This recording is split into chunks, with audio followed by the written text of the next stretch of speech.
In the year 1066, England stood on the edge of a storm. After the death of King Edward the Confessor, the English throne was left without a clear heir. Harold Godwinson claimed the crown, but far across the Channel, another man had different plans. Duke William of Normandy believed the crown was his by right, and he was ready to fight for it. What followed would change the future of England forever. The Battle of Hastings was about to begin. William gathered his fleet and crossed the English Channel with thousands of warriors. Meanwhile, Harold's army marched north to repel a surprise Viking invasion at Stamford Bridge. Though victorious, the English were exhausted and forced to hurry south again. On October 14th, Harold's weary men faced William's forces near Hastings. As the sun rose, two armies prepared for a day that would decide a kingdom's fate. The English formed a shield wall atop the hill, a solid line of defense. William's knights attacked uphill, struggling to break the formation. Wave after wave crashed into the wall, but the Saxons held firm. At one point, a rumor spread that William had been killed. Rally his men, William lifted his helmet and revealed his face.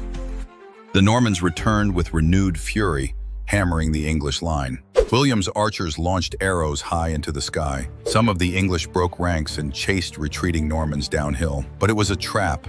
The Normans turned and struck back hard. The shield wall began to weaken, cracks forming in the line. Harold's brothers fought bravely at his side, defending the hill.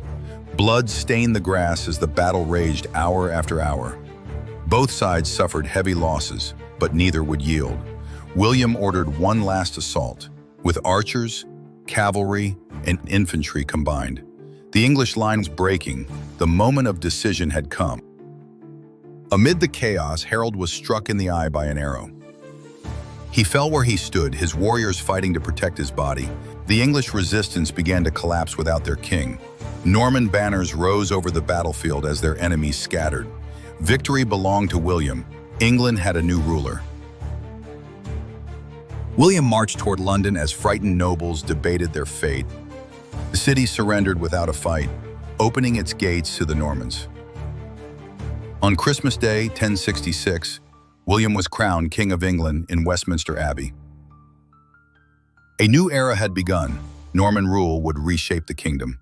Castles rose across the land, symbols of power and control. The English language and culture began to change under Norman influence. Laws, land, and leadership were reshaped by their new rulers. Resistance smoldered, but William crushed each rebellion swiftly. Over time, Normans and Anglo-Saxons slowly merged into one people, and the Battle of Hastings was over, but its legacy would last forever.